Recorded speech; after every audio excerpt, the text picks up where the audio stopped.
नमस्कार दोस्तों, स्क्रीन पर कुछ तस्वीरें हैं। ये तस्वीरें केंद्रीय मंत्रिपरिषद की बैठक की है और पीएम मोदी के संबोधन की। प्रधानमंत्री मोदी ने खुद ही ये तस्वीरें अपने ट्विटर हैंडल पर पोस्ट की है, लेकिन इसका जिक्र मैं क्यों कर रहा हूं? क्या खास बात है इन तस्वीरों में या इससे जुड़ी खबर में? गौर से सुनिए, समझ में आपको आ जाएगा। एक तस्वीर में मैं थोड़ा सा आपकी सहूलियत के लिए इसको वाइड करता हूं, जूम इन करता हूं। एक तस्वीर में प्रधानमंत्री मोदी मोटिवेशनल स्पीकर की तरह भाषण देते दिख रहे हैं।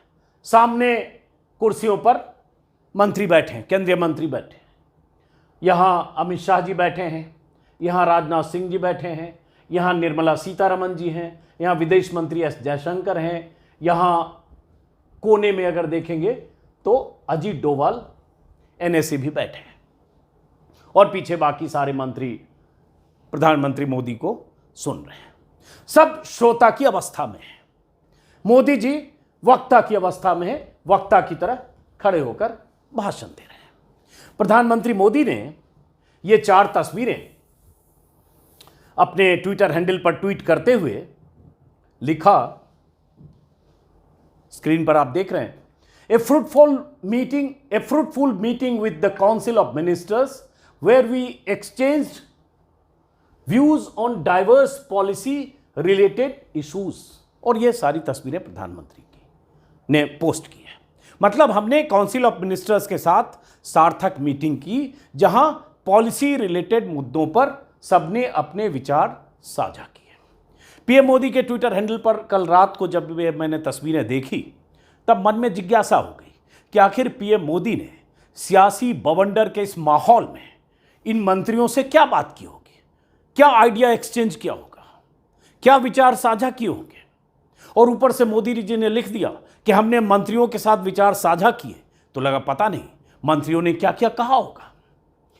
हालांकि इन तस्वीरों में कोई और बोलता नहीं दिखाई दे रहा है, सब श्रोता की तरह बैठे हैं सारे मंत्री। एकमात्र वक्ता है और वो मोदी जी हैं। तभी उनके ट्वीट के नीचे जो उन्होंने कल रात ट्वीट किया, ये ट्वीट, उस ट्वीट के नीचे कमेंट में लेखक और चिंतक हैं आकार पटेल। उन्होंने लिख दिया, one person speaking is not exchange of views. चूंकि प्रधानमंत्री ने कहा कि ये व्यूज एक्सचेंज कर रहे थे, तो उन्होंने यही लिखा कि एक आदमी का बोलना विचारों का आदान प्रदान नहीं होता है। और ये सही भी है। बोलते हुए, बतियाते हुए या कोई मंत्री के साथ संवाद करते हुए किसी तस्वीर में प्रधानमंत्री मोदी तो दिख नहीं रहे। खैर, हमने आज के अखबारों को खंगाला कि आखिर कल की बैठक में मोदी जी ने क्या क्या कहा।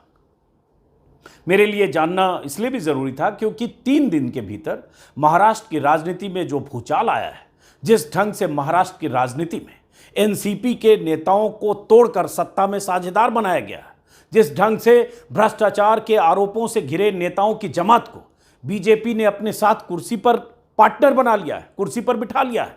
अजीत पवार, छगन भुजबल, प्रफुल्ल पटेल, हसन मुश्रीफ, धनंजय मुंडे जैसे कई नेता, एनसीपी के वो नेता जिनके पीछे सीबीआई, ईडी, इनकम टैक्स पड़ा था, उन्हें बीजेपी की वॉशिंग मशीन में धोकर जिस ढंग से बीजेपी ने अपने पाले में मिला लिया है, तो ऐसे वक्त में जिज्ञासा सबकी होती है, मेरी भी थी, कि आखिर मोदी जी अपने मंत्रियों के बीच भाषण में क्या कह रहे हैं, क्या बोल रहे होंगे। इन तस्वीरों को देखने के बाद जो कल रात मोदी जी ने 9:25 पर ट्वीट किया था, और यह जानने की जिज्ञासा किसी की भी हो सकती है, तो इसलिए मैंने आज के अखबार खंगाले, देखूं खबर क्या है। अलग अलग अखबारों में अलग अलग हेडलाइन के साथ इस बैठक की खबर छपी, लेकिन एक अखबार अमर उजाला में जो खबर छपी, उसे देखकर, उसे पढ़कर मैं ये वीडियो करने को मजबूर हो गया। स्क्रीन पर आप देख पा रहे हैं, हेडिंग क्या है, पीएम मोदी ने सियासी चरित्र पर जताई चिंता, कहा देश नहीं चुनाव अहम, ऐसी राजनीति के लिए मैं फिट नहीं। कितनी बड़ी बात कही है प्रधानमंत्री मोदी ने, ऐसी राजनीति के लिए मैं फिट नहीं। यह हेडिंग है अमर उजाला की। एकदम संतों जैसी बात, मोह माया सत्ता और कुर्सी से मुक्त संतों जैसी बात। ऐसा सियासी संत जो सिर्फ देश के लिए सोचता हो, चुनावी राजनीति उसे बिल्कुल न भाती हो। यकीन मानिए, सुबह सुबह जब ये अमर उजाला की हेडिंग देखी, इस पर मेरी नज़र पड़ी, तो कुछ मिनट तक तो मैं इस हेडिंग को पढ़कर सोचता रहा, कितना आत्मबल होगा मोदी जी के भीतर। दिन रात सिर्फ चुनावी राजनीति करने के बाद भी इतनी बड़ी बात कहने की हिम्मत तो रखते हैं। ये सबके बूते की बात नहीं होती। करें कुछ, कहें कुछ। एक होता है सालों भर चुनावी राजनीति करना, ये बहुत से नेता करते हैं। चुनावी जीतने के लिए सोचना, लगातार सोचना, सालों महीनों सोचना और बिसात बिछाते रहना, ये भी नेताओं की एक सच्चाई है, उनकी जरूरत भी है। यही राजनीति है। जिन्हें चुनाव जीतना है, जिन्हें सत्ता हासिल करनी है, वो ऐसा करते हैं, कोई आश्चर्य नहीं।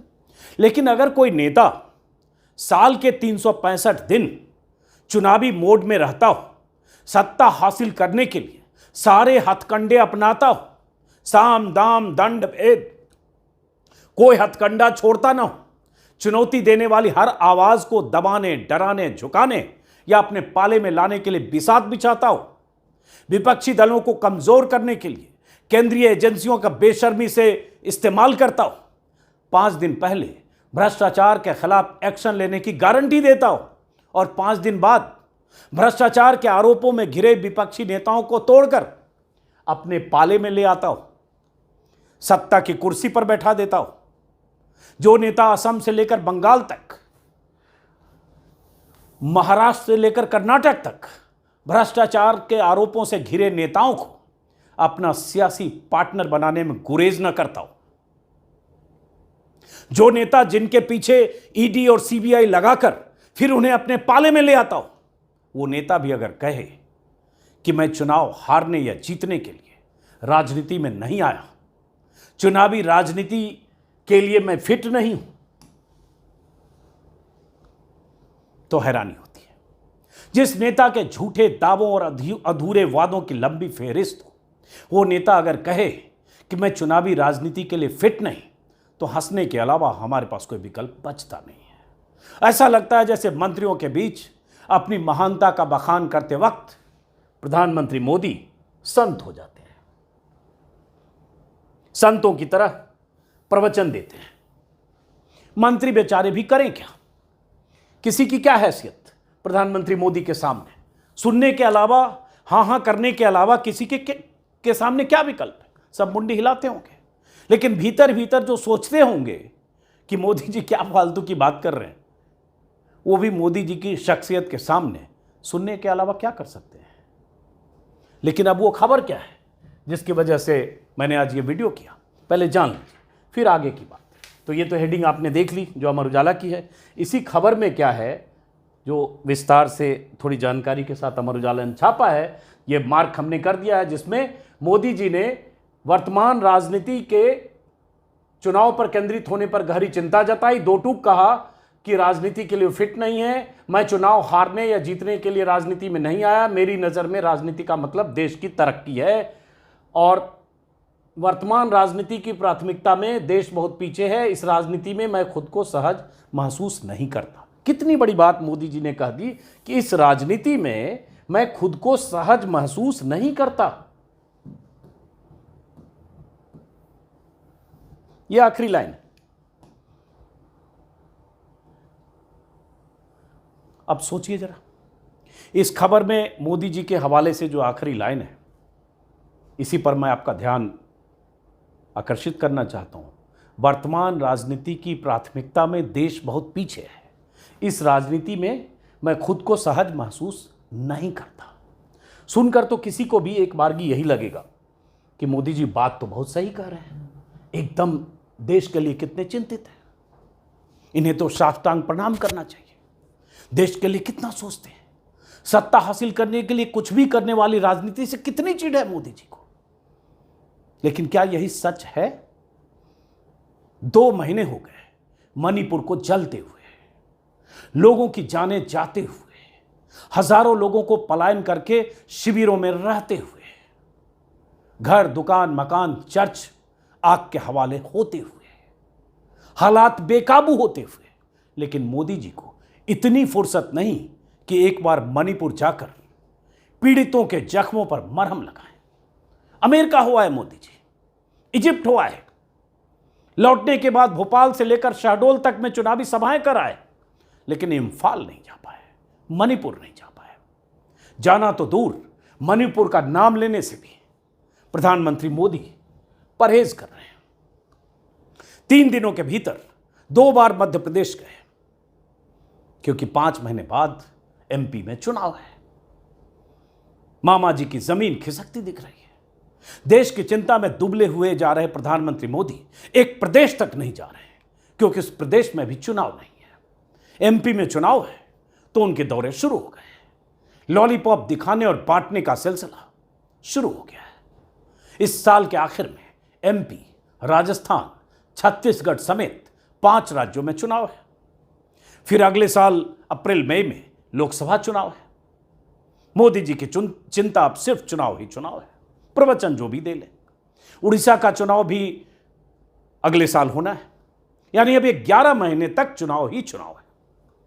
उसके बाद फिर महाराष्ट्र और दूसरे राज्यों में चुनाव की बारी है। लिख कर रख लीजिए, दोबारा कह रहा हूं, लिख कर रख लीजिए, अभी से लेकर लोकसभा चुनाव तक और उसके बाद भी प्रधानमंत्री मोदी जो भी करेंगे, जो भी बोलेंगे, जो भी ऐलान करेंगे, सिर्फ और सिर्फ चुनाव को केंद्र में रखकर ही करेंगे। उनकी यात्राएं, उनकी रैलियां, उनके भाषण, उनकी योजनाएं, सब कुछ चुनाव जीतने को ध्यान में रखकर ही होगी। कहने के लिए कुछ भी कहते रहे, संतों की तरह प्रवचन मंत्रियों की मौजूदगी में देते रहे। उनके प्रवचन को सत्य वचन मानकर अगर किसी भ्रम में आप रहेंगे तो गफलत होगी। यही मोदी है। आज ही जिस अखबार के पहले पन्ने पर सियासी चरित्र को लेकर चिंतित होने वाली खबर छपी है, उसी अखबार के यानी अमर उजाला के 3 नंबर पन्ने पर यह भी खबर छपी है। भाजपा पदाधिकारियों के साथ टिफिन बैठक करेंगे प्रधानमंत्री। 7 जुलाई को रात्रि भोज में देंगे मिशन 2024 के लिए जीत का मंत्र। अब अमर उजाला की ही दोनों खबरों में विरोधाभास देखिए। पहली खबर तो यह है कि देश की राजनीति जैसी है ऐसी राजनीति के लिए मैं फिट नहीं हूं। दूसरी खबर क्या है कि प्रधानमंत्री मोदी पदाधिकारियों के साथ बैठक करेंगे। बैठक में 300 पदाधिकारियों को टिफिन बैठक और एक कार्यकर्ता शामिल हो गए। इसमें मोदी 2024 के लोकसभा चुनाव की तैयारियों पर चर्चा करेंगे। बूथ पन्ना प्रमुखों को भी शामिल किया जाएगा। इसके लिए सूची बनाई जा रही है और जो भी है हो रहा है। अब ये सोचिए, एक तरफ कुछ कह रहे हैं, दूसरी तरफ कुछ कह रहे हैं।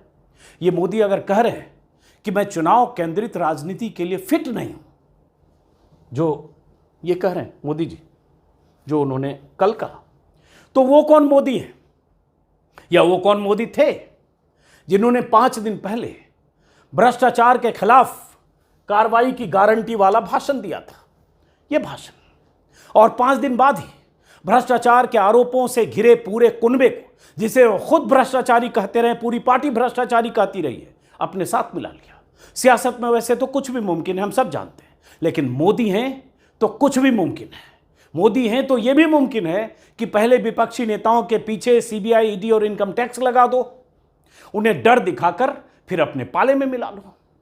आपके साथ जो आ गया वो पाक साफ हो गया, दूध का धुला, सत्यवादी राजा हरिश्चंद्र का वारिस वंशज। अभी ये भाषण जो 5 दिन पहले का, शायद आपने सुना होगा, नहीं सुना होगा तो फिर से सुन लीजिए ताकि सनद रहे। सुनिए भाषण जो अभी उन्होंने मध्य प्रदेश में भोपाल में दिया था, सुनिए।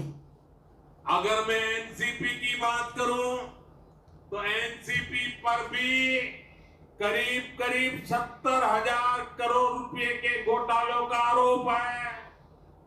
महाराष्ट्र स्टेट कोऑपरेटिव बैंक घोटाला, महाराष्ट्र सिंचाई घोटाला, अवैध खनन घोटाला, इनकी लिस्ट भी बहुत लंबी है। इन पार्टियों के घोटालों का मीटर कभी डाउन ही नहीं होता।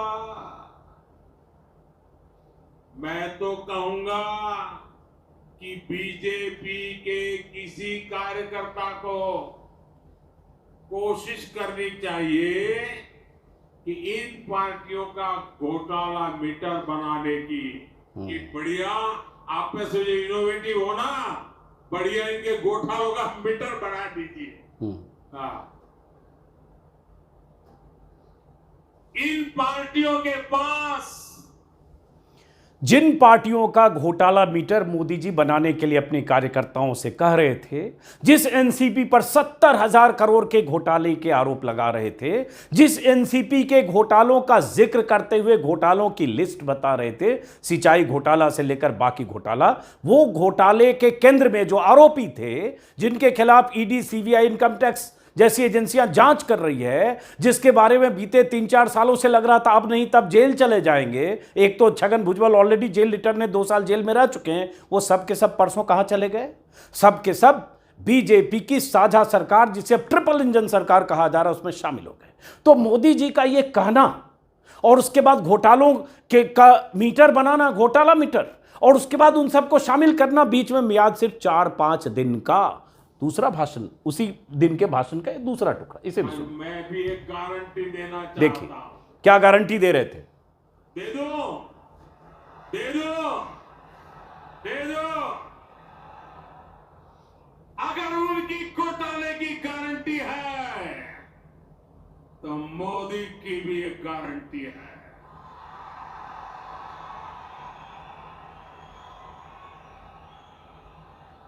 कार्यकर्ता खुश हैं, गारंटी है, मोदी जी गारंटी दे रहे हैं। घोटालेबाज पर कार्रवाई की गारंटी, हर घोटालेबाज पर कार्रवाई की गारंटी, सत्ता में शामिल करने की भी गारंटी साथ में, जो बोल नहीं रहे। हर चोर लुटेरे पर कार्रवाई की गारंटी। जी,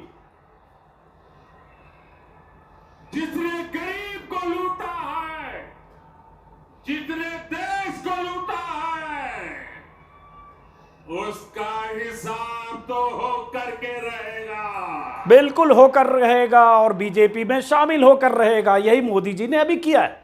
आज जब कानून का डंडा चल रहा है, जब जेल की सलाखें सामने दिख रही है, तब जाकर के ये जुगलबंदी हो रही है।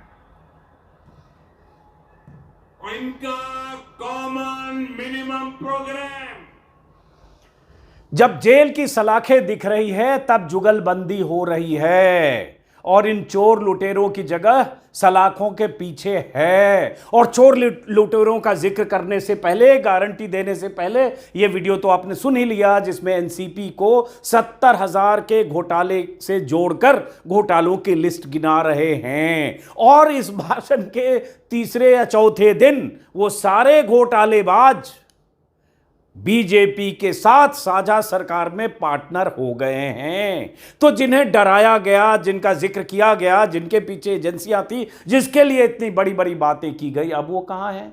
अब वो हैं बीजेपी की ट्रिपल इंजन की सरकार में। एक तरफ देवेंद्र फडणवीस, दूसरी तरफ अजित पवार, बीच में एकनाथ शिंदे।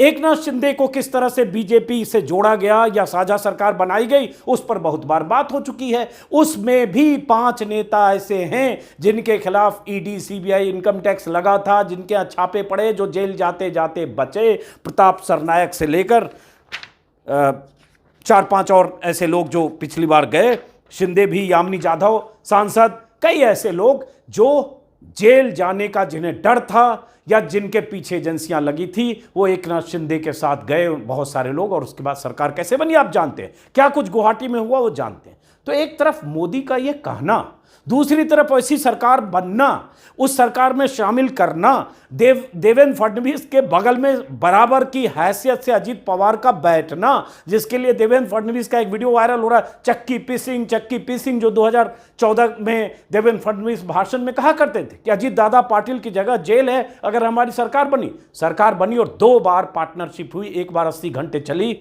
जो तड़के शपथ ली गई, और दूसरी बार अभी, जो अब देखते हैं कब तक चलती है। लेकिन प्रधानमंत्री मोदी जी का यह भाषण सुन लीजिए, तो ये तो प्रधानमंत्री मोदी। कोई सोच सकता है कि जो पीएम मोदी 5 दिन पहले भ्रष्टाचार की गारंटी देने की बात कर रहे थे, एनसीपी नेताओं को बार बार मैं रिपीट करता हूं ताकि सनद रहे, आपके जहन में जाए, एनसीपी नेताओं को 70,000 करोड़ के घोटाले से जोड़ रहे थे, चोर डकैत कर रहे थे, कह रहे थे, उन्हीं को अपने साथ सत्ता में लाकर साझेदार बना दिया।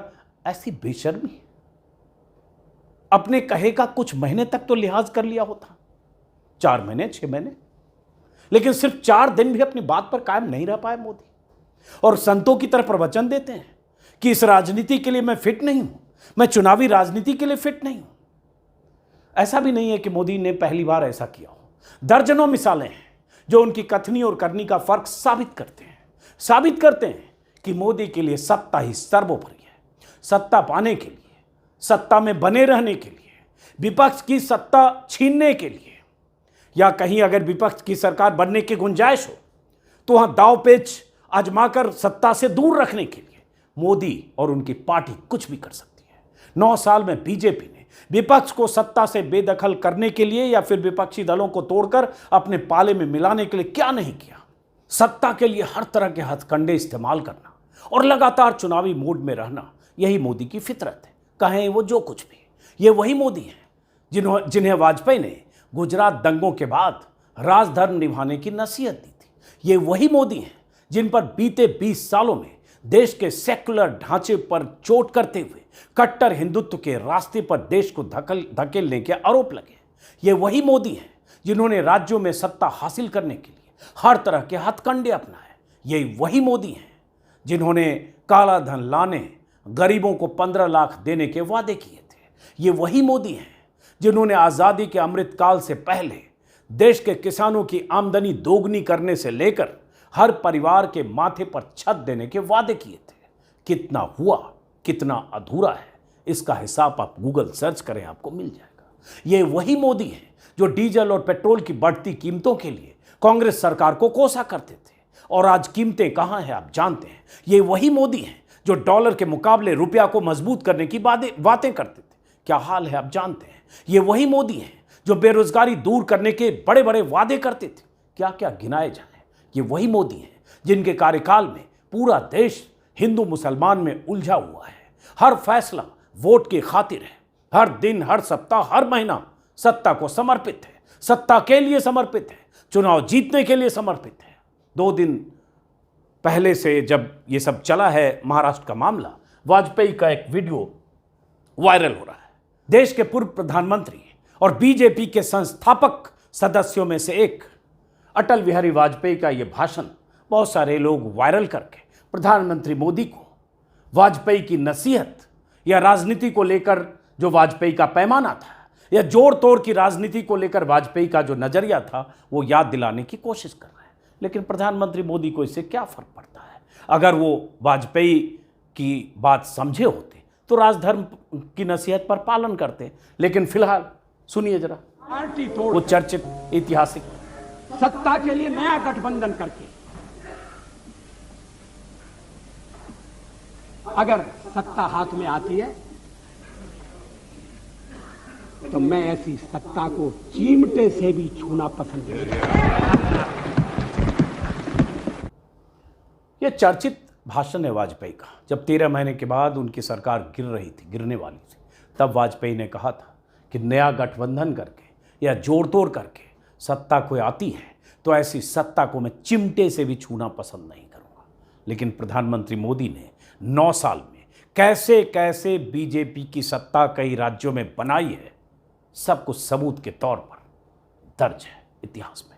अभी कुछ दिन पहले प्रधानमंत्री मोदी, चूंकि बातें बड़ी बड़ी प्रधानमंत्री मोदी करते हैं, अभी कुछ दिन पहले प्रधानमंत्री मोदी ने अपने को महान साबित करने के लिए ऐसे बयान देते रहते हैं। उन्होंने कहा था कि विज्ञापनों में मेरी फोटो भी चमक सकती थी, लेकिन मैं जिंदगी में बदलाव लाने के लिए जीता हूं। इसी तरह की बात वो करते रहते हैं। चुनावी राजनीति मैं नहीं करता हूं। और ये वो मोदी कह रहे थे जिन्हें थैंक यू कहने के लिए कोविड के वैक्सीनेशन कार्यक्रम के बाद केंद्र सरकार से लेकर बीजेपी शासित राज्यों की सरकारों ने हजारों करोड़ खर्च कर दिए। मुफ्त अनाज के पैकेट पर भी मोदी जी होते हैं, हर तरह की योजनाओं के प्रचार प्रसार में भी मोदी जी होते हैं, और योजनाओं की, सरकारी योजनाओं की मुनादी जैसे प्रधानमंत्री मोदी करते हैं वैसे आज तक किसी सरकार ने नहीं किया।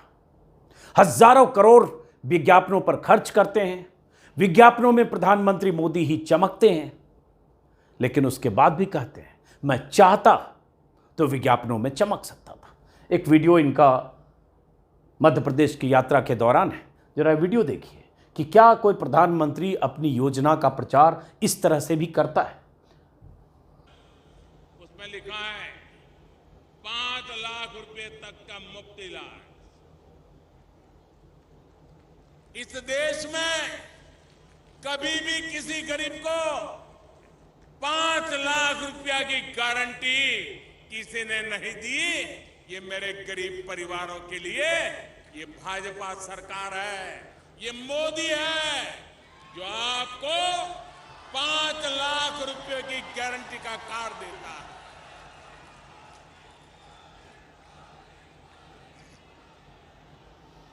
ये मोदी है जो आपको 5 लाख की गारंटी का कार्ड देता है। मैं तो कहूँगा अच्छी बात है, सरकार की योजनाएं लोगों से जुड़ी हुई, लोगों के फायदे के लिए होनी चाहिए, यही सरकार का काम है, यही लोक कल्याणकारी सरकार की ड्यूटी है। लेकिन मोदी जिस ढंग से मुनादी करते हैं और वही अगर दूसरी सरकारों ने अगर अपनी योजनाओं की बात कहीं की, दूसरे नेताओं ने की, तो मोदी जी क्या कहते थे, ये छत्तीसगढ़ का उनका एक चर्चित ये पैसे दिए कह रहे हो, मैं जरा जानना चाहता हूं, ये मामा के घर से लाए थे क्या? ना मामा के घर से ला करके दिया है क्या? ये मोदी जी हैं। जब राहुल गांधी या दूसरी पार्टी के लोग अगर कहें कि हमने ये योजना दी, ये काम किया, तो कहते हैं मामा के घर से लाए थे क्या। तो बहुत सारे लोग यही वीडियो दिखाते हुए पूछ रहे थे कि आप जो ये कह रहे हो ये मोदी है, ये मोदी ही कर सकता है, तो आप कहाँ से लाए थे, बड़नगर से लाए थे क्या। बहरहाल वापस हम लौटते हैं उसी पर, मोदी जी के प्रवचन पर। बातें अच्छी करना, बड़ी बड़ी बातें करना, और उसके बाद सच जब सामने आए तो उस पैमाने पर कसेंगे तो पता चलेगा कितना फ़र्क है। फिलहाल इस वीडियो को ख़त्म करते हैं। मोदी जी के प्रवचन अभी 1 साल में कई बार हमें आपको सुनने को मिलेंगे, सुनते रहेंगे। उस प्रवचन का हम पोस्टमार्टम करते रहेंगे। अगर आपने मेरे YouTube चैनल को सब्सक्राइब किया तो अच्छी बात है, नहीं किया तो करिए, और सब्सक्राइब किया मुमकिन हो तो ज्वाइन करिए। नमस्कार।